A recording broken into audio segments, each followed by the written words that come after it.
The vast expanse of the galaxy buzzed with activity. Countless alien races zoomed through space, trading, exploring, and sometimes fighting. But there was one species that most aliens looked down on: humans. Humans? They're terrible at war, a blue-skinned alien named Orcs said to his friend. They were sitting in a busy space bar, drinking strange, glowing liquids. His friend, a tall, thin alien with 4 arms named Blip, nodded.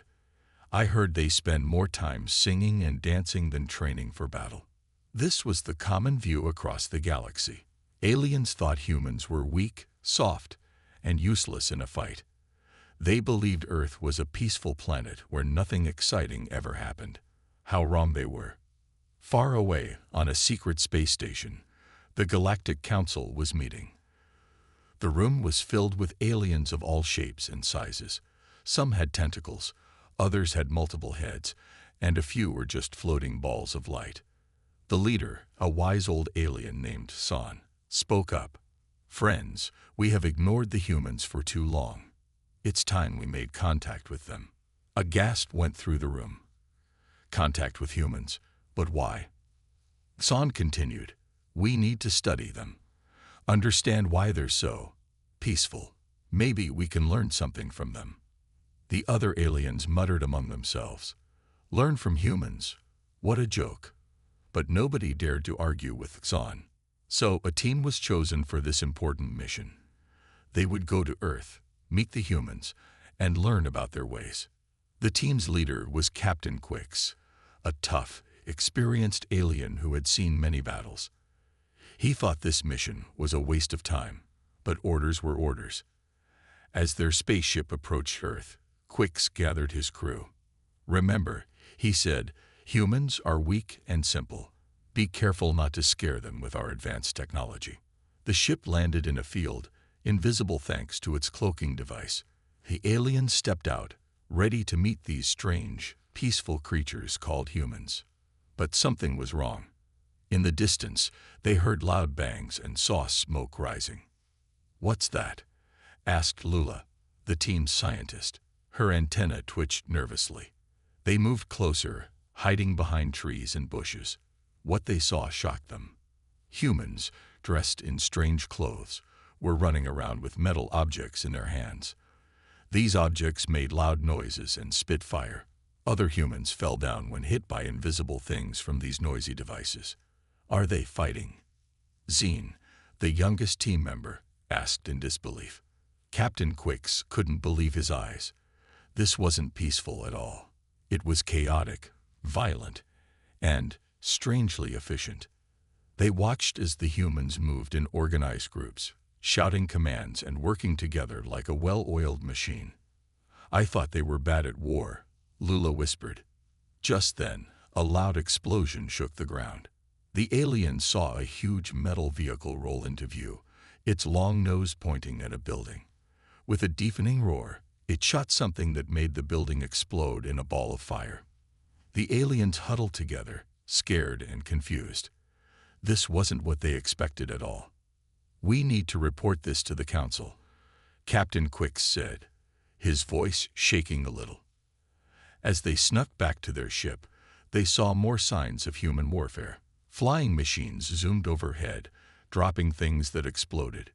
In the distance, huge ships floated on water, firing massive weapons. Once safely in space, the team sent an urgent message to the Galactic Council. "Humans are not what we thought," Captain Quix reported. "They are skilled warriors with weapons we've never seen before. Their tactics are unpredictable, their technology advanced in ways we didn't expect." Back on their secret station, the Galactic Council was in chaos. San tried to calm everyone down. "We need to learn more," he said. "We've clearly underestimated the humans. This changes everything." And so, as the aliens argued and planned, Earth continued to spin, unaware that its reputation in the galaxy had just changed dramatically. The humans, busy with their own lives and conflicts, had no idea that they had just become the most talked-about species in the entire universe. Their terrible skill at war was about to turn the galactic balance of power upside down. The Galactic Council was in an uproar. The news about humans being skilled warriors had spread fast. Now, everyone wanted to know more about these strange creatures from Earth. Dawn, the wise leader, called for calm. "We need more information," he said. "We must send another team to Earth. This time, they will make official contact." Captain Quicks, still shaken from his last visit, spoke up. "But sir, the humans are dangerous. What if they attack us?" San smiled. "That's why we're sending our best diplomat, Zora. She can talk her way out of any situation." Zora stepped forward.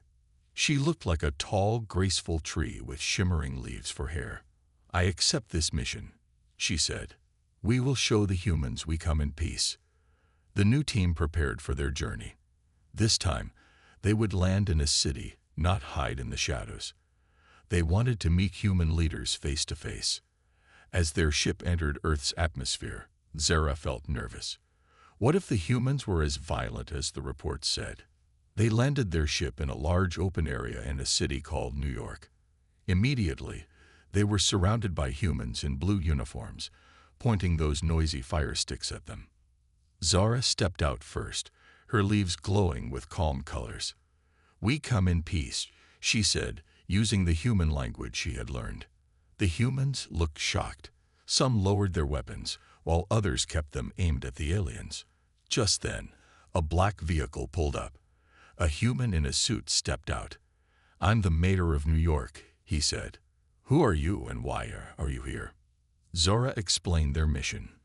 The mayor listened, his face showing surprise and disbelief. "You thought we were bad at war?" he asked, laughing. "Buddy, you've got a lot to learn about humans." Over the next few days, the aliens were given a tour of human civilization. They saw great cities, advanced technology, and yes, more weapons than they could count. But they also saw other things. Humans helping each other. Humans creating beautiful art and music. Humans exploring their own planet and dreaming of the stars.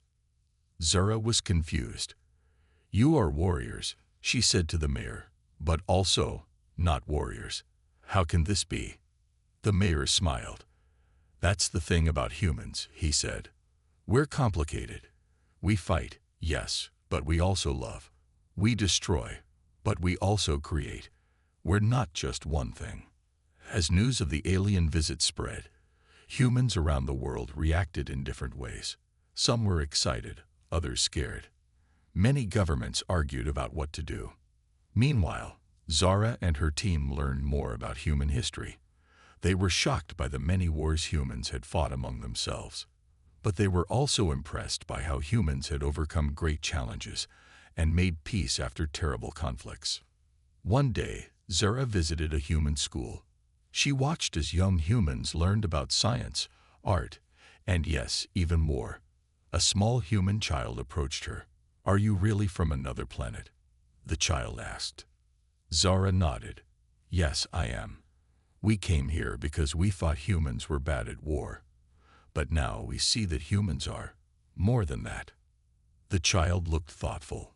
"My grandpa says war is bad, but sometimes you have to fight to protect what's important. Is that true?" Zora didn't know how to answer. She was beginning to understand that humans were full of contradictions.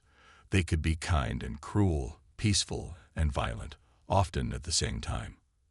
As their visit came to an end, Zara prepared her report for the Galactic Council. She knew that what she had learned would change how the galaxy saw humans forever. Just before they left, the mayor gave Zara a gift.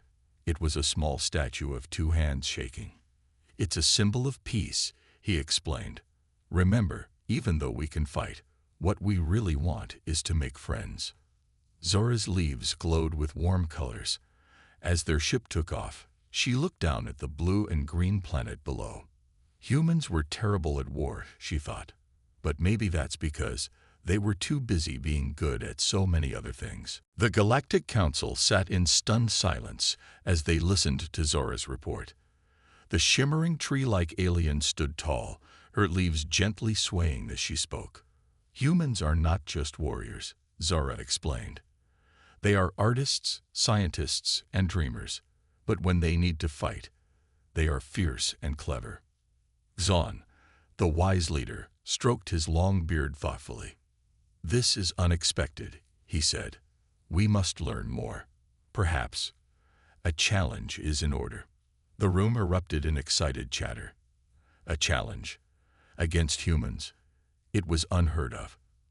Zon raised his hand for silence. "We will invite the humans to participate in our great galactic war games.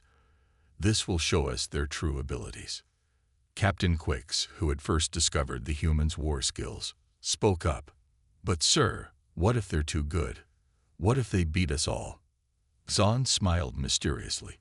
"Then we'll have learned something important, won't we?" Back on Earth, the human leaders received the invitation with mixed feelings. Some were excited about the chance to show off their skills. Others worried it might lead to real war. Finally, after much debate, they agreed to participate. A team of Earth's best military minds was chosen for the games. The team included General Sarah Chen, a brilliant strategist; Captain Miguel Rodriguez, an expert in ground combat; Lieutenant Aisha Okoi, a master of aerial warfare; Commander Yuki Tanaka, a genius in naval tactics. As they prepared to leave Earth, millions of humans watched and cheered. For the first time, humanity would compete against alien races in war games. The journey to the game planet took several weeks.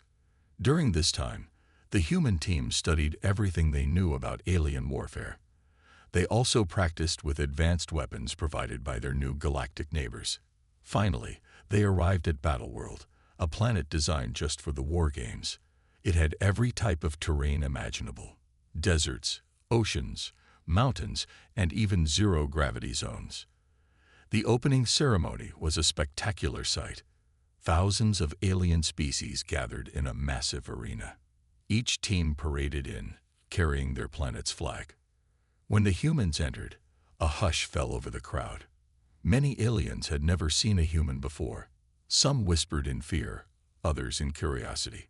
General Chen led her team with pride, the Earth flag waving behind her. As they took their place among the other teams, she couldn't help but feel small. Some alien races were giants, others were tiny but numerous. All looked fierce and ready for battle. Zon appeared on a giant screen, his kind face smiling down at everyone. "Welcome, warriors of the galaxy," he boomed. "Let the great galactic war games begin." The first challenge was announced: a space battle simulation.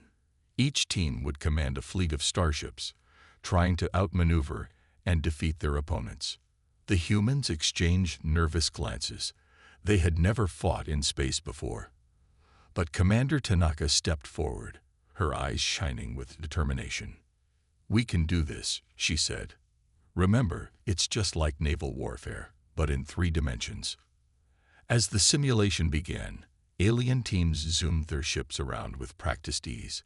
They fired advanced weapons the humans had never seen before. For a moment, it seemed like the humans were outmatched. Their ships took heavy damage.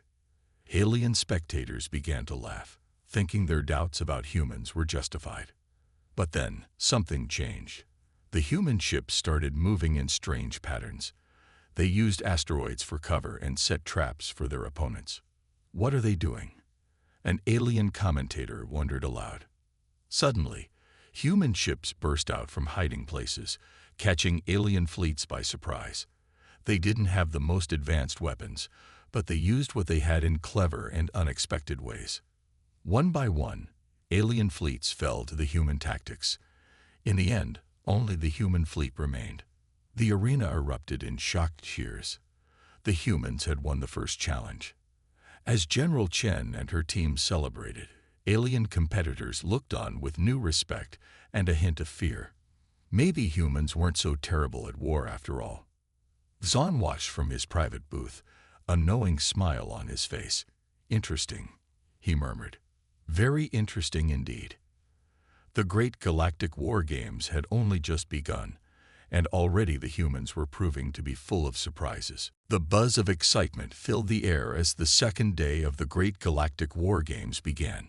Aliens of all shapes and sizes crowded around viewing screens, eager to see what the humans would do next. Maybe that space battle was just luck, a tentacled alien grumbled. His friend, a floating ball of gas, wobbled in disagreement. I don't think so. There's something about these humans. The next challenge was announced: ground combat. Teams would fight in a massive, ever-changing arena that mimicked different terrains from across the galaxy. Captain Miguel Rodriguez stepped forward, a confident smile on his face. "This is where we shine," he told his team. "Remember your training and watch out for each other." As the human team entered the arena, they found themselves in a dense, purple jungle. Strange birds screeched overhead, and the ground squished under their feet. Suddenly, a group of tall, muscular aliens with 4 arms burst out of the undergrowth. They carried weapons that looked like a mix between spears and laser guns.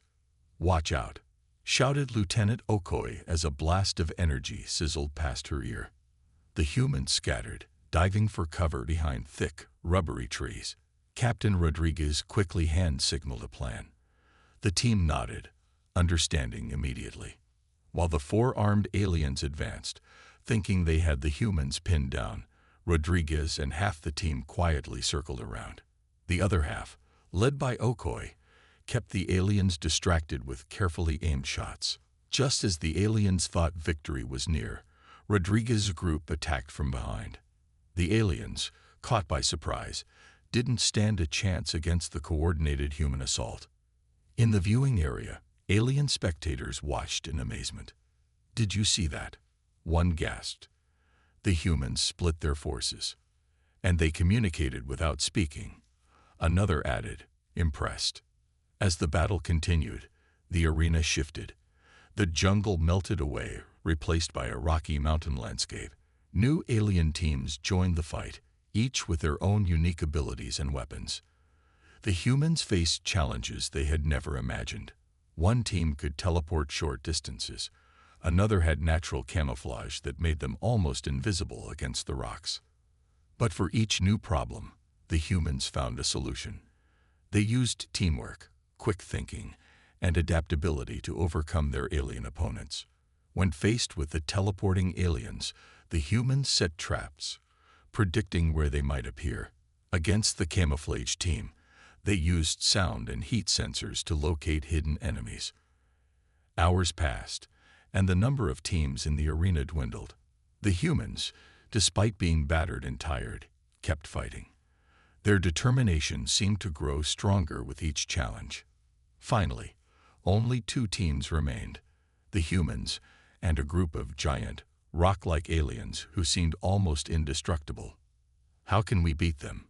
panted Okoye, ducking behind a boulder as a massive fist smashed where she had been standing. Rodriguez looked around, his mind racing. Then he saw it, a narrow canyon leading to a cliff edge. He grinned. "I have an idea," he said, "but it's crazy." The team listened as he explained his plan. It was indeed crazy, but it just might work. The humans began a fighting retreat, luring the rock aliens towards the canyon. The aliens, confident in their strength, followed eagerly. Just as they entered the narrow passage, the humans split up. Half the team attacked from the front, while the others climbed the canyon walls. The rock aliens, too big to maneuver easily in the tight space, became confused and angry. They didn't notice Rodriguez and Okoye setting up a device at the canyon's entrance. When all the rock aliens were inside the canyon, Rodriguez shouted, "Now!" The device activated, creating a force field that trapped the rock aliens. At the same time, the humans on the canyon walls began causing rock slides, burying their opponents under piles of rubble. Within minutes, it was over. The rock aliens, unable to move under the weight of the rocks, admitted defeat. The human team stood victorious once again, breathing hard but grinning from ear to ear. In the viewing area, there was a moment of stunned silence. Then, an explosion of cheers and applause. Zahn, watching from his private booth, nodded approvingly. "Fascinating," he murmured. "They used the terrain itself as a weapon." As the humans left the arena, battered but unbeaten, the alien spectators looked at them with new eyes. These strange, soft-looking creatures had proven themselves to be formidable warriors indeed. The story of the human victory spread quickly through the galaxy. Humans, it seemed, were not so terrible at war after all. In fact, they were starting to look downright dangerous. The third day of the Great Galactic War Games dawned, and tension filled the air. The human team had surprised everyone with their victories in space and ground combat. Now, aliens from across the galaxy watched with a mix of fear and admiration. "What challenge will they face today?" whispered a small green alien to its neighbor. The answer came soon enough. Zahn's face appeared on the giant screens, his eyes twinkling with excitement. "Today's challenge," he announced, "is the Battle of Minds." A murmur ran through the crowd. The Battle of Minds was legendary, a test of strategy, quick thinking, and adaptability all rolled into one. Lieutenant Aisha Okoye stepped forward for the human team. Her specialty was aerial warfare, but she was also known for her sharp mind and cool under pressure. "I got this," she told her teammates, trying to sound more confident than she felt. The challenge took place in a huge, dome-shaped room. In the center was a holographic display of a planet, complete with continents, oceans, and swirling weather patterns. Okoye found herself facing opponents from 5 other alien races. Each took their place around the hologram. Zahn's voice boomed through the room. "Your task is simple. Conquer the planet. You each have equal resources. The winner is the last one standing or the first to control 75% of the planet. Begin." A hologram came to life. Tiny ships, armies, and buildings appeared, each team marked with a different color. At first, Okoye felt overwhelmed. The alien players moved with lightning speed, their strategies complex and foreign to her. One team, a race of Hive Mind insects, swarmed across continents with terrifying efficiency. Another, a species of energy beings, used weather control to devastate their opponents. Okoye's forces, marked in blue, seemed to shrink as the others expanded. The human spectators held their breath, fearing their winning streak was about to end. But Okoye didn't panic. She watched, she learned, and then she adapted. Noticing that the insect hive mind relied on constant communication, she launched a series of electronic warfare attacks, disrupting their coordination. Against the energy beings, she used their own weather control technology against them, creating storms that grounded their forces. Slowly but surely, the blue areas on the planet began to grow. The alien players, who had initially ignored the human as an easy target, now turned their full attention to her. But Okoye was ready. She employed strategies from Earth's history. The guerrilla tactics of insurgents, the grand maneuvers of great generals, and the economic warfare of modern superpowers. Her forces struck from unexpected directions, formed and broke alliances, and always stayed one step ahead of their opponents. Hours passed, and the holographic planet became a chaotic battleground. Empires rose and fell. Alliances shifted, and through it all, the blue areas continued to expand. In the viewing area, aliens watched in awe. "How is she doing this?" one asked. "It's like she's using 100 different strategies at once." A wise old alien nodded slowly. "That's because she is. Look closely. Each of her moves contains elements from all of Earth's history. She's not fighting as one human, but as all of humanity." As the challenge entered its final hour, only 2 players remained, Okoye and a towering alien with a brain 3 times the size of a human's. The alien sneered at Okoye. "Your luck ends here, human. My intellect is superior in every way." Okoye just smiled. "Maybe," she said, "but I'm not just playing for myself." With that, she launched her final assault. It was a masterpiece of strategy. Feints within feints, sacrifices that turned into ambushes, and maneuvers that seemed to defy logic until the very moment they succeeded. The giant-brained aliens' forces crumbled under the onslaught. As the last of his territories fell, the hologram flashed. Human VICTOR. 78% control achieved. The room erupted in cheers. Okoye's teammates rushed to congratulate her, lifting her onto their shoulders. In his private booth, San leaned back, a satisfied smile on his face. Remarkable, he mused. They don't just adapt, they thrive on challenges. As news of the human victory spread, the mood in the Galactic Games village changed. Aliens who had once looked down on humans now regarded them with respect, and more than a little fear. The humans, once thought to be terrible at war, had proven to be masters of it. And the galaxy would never be the same again. The final day of the Great Galactic War Games arrived. The atmosphere was electric with anticipation. Humans, once dismissed as weak, now stood on the brink of an unprecedented victory. But the aliens weren't ready to give up just yet. They had one last trick up their sleeves. San appeared on the giant screens, his face serious. For the final challenge, he announced, we have something special. Each team must face their greatest fear. A collective gasp went through the crowd. Face their greatest fear. How was that even possible? The human team huddled together, worry etched on their faces. What do you think it means? Captain Rodriguez asked. General Chen shook her head. I don't know, but we've come too far to back down now. One by one, the competing teams entered a mysterious dark chamber. Strange noises and flashes of light came from inside. Some teams emerged victorious, others defeated and shaken. Finally, it was the humans' turn. As they stepped into the chamber, the door slammed shut behind them. Suddenly, they found themselves in what looked like a war-torn Earth city. The sky was dark with smoke. Buildings lay in ruins. In the distance, they could hear the sound of gunfire and explosions. What is this? Commander Tanaka whispered, her voice trembling. A holographic figure appeared before them. It was an older version of General Chen, looking battle-worn and weary. You failed, the hologram said. Earth is lost.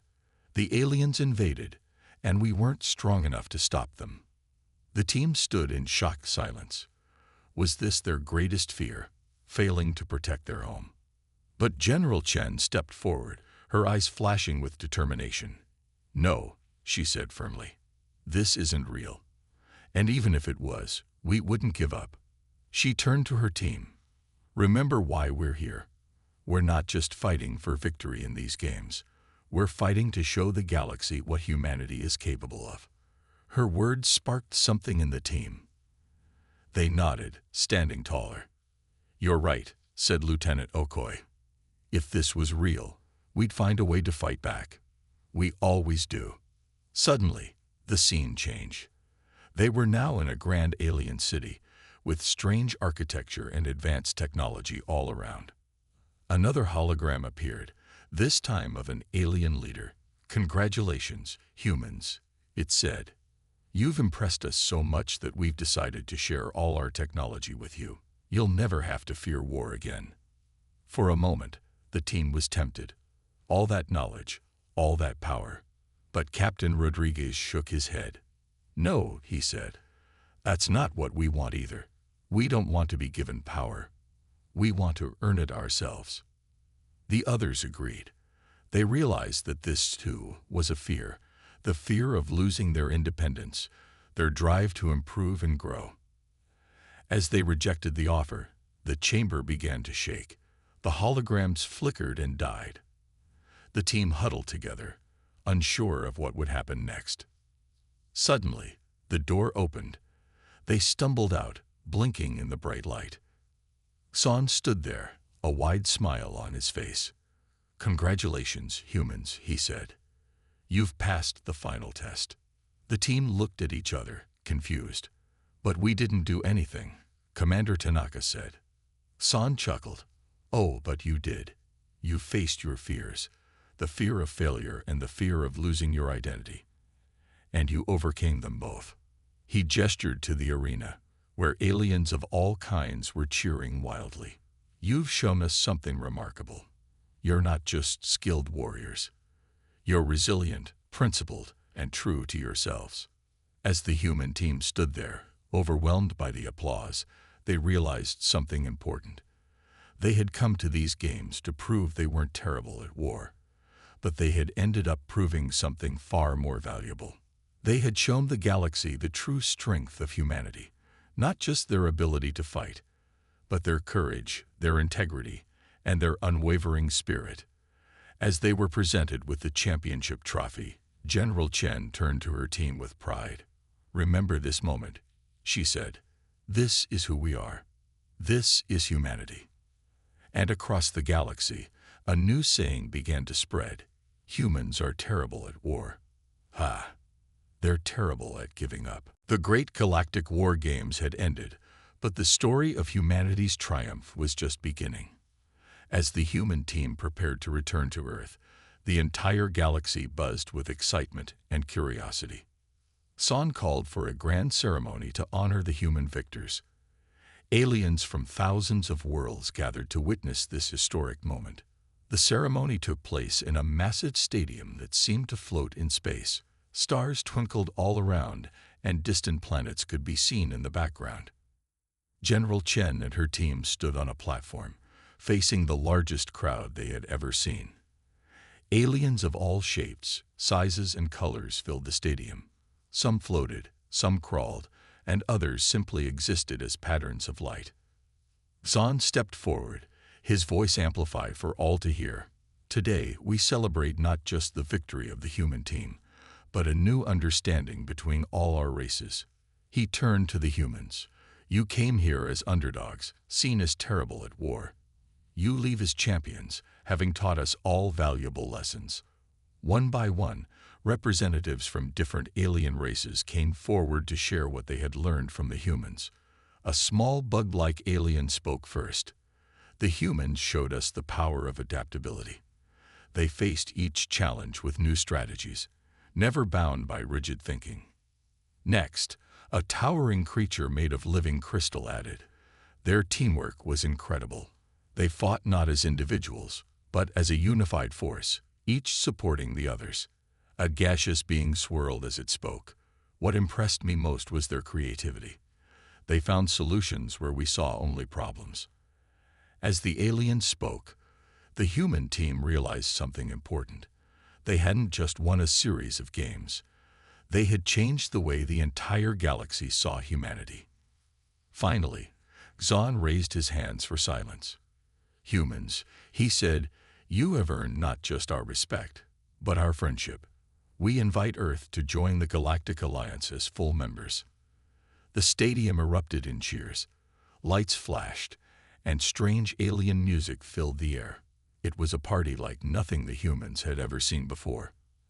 As the celebration continued, General Chen pulled her team aside.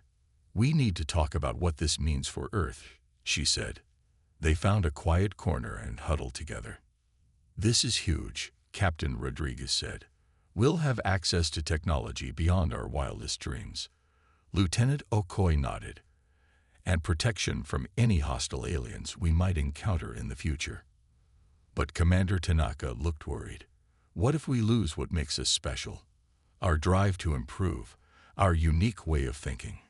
General Chen listened to them all, then smiled. "I think we're looking at this the wrong way," she said. "We're not joining the Galactic Alliance because we need them. We're joining because they need us." The team looked at her, confused. "Think about it," Chen continued. "We've shown them new ways of thinking, new strategies. We can learn from them, yes, but they can learn just as much from us. This isn't the end of our journey. It's just the beginning." Understanding dawned on their faces. They weren't giving up their identity. They were expanding it, becoming part of something greater while still remaining uniquely human. As they rejoined the celebration, a young alien child approached them. "Is it true?" the child asked. "Are humans really as amazing as everyone says?" General Chen knelt down to look the child in the eyes. "We're not perfect," she said. "We make mistakes. We have our flaws, but we never stop trying to be better. That's what makes us human." The child's eyes widened with wonder. "When I grow up," it said, "I want to be just like you." Chen laughed and ruffled the child's tentacles. "No," she said gently. "Be yourself. That's the most important lesson we can teach you." As the human team prepared to board their ship for the journey home, they took one last look at the gathered aliens. Once strangers, now friends and allies. They had come to prove that humans weren't terrible at war. They left having proven that humans were excellent at something far more important, bringing people together. As their ship took off, heading back to Earth with news that would change their world forever, the team shared a knowing look. Their adventure wasn't over. In fact, it was just beginning. The galaxy had learned an important lesson: never underestimate humanity. They may surprise you in the most wonderful ways.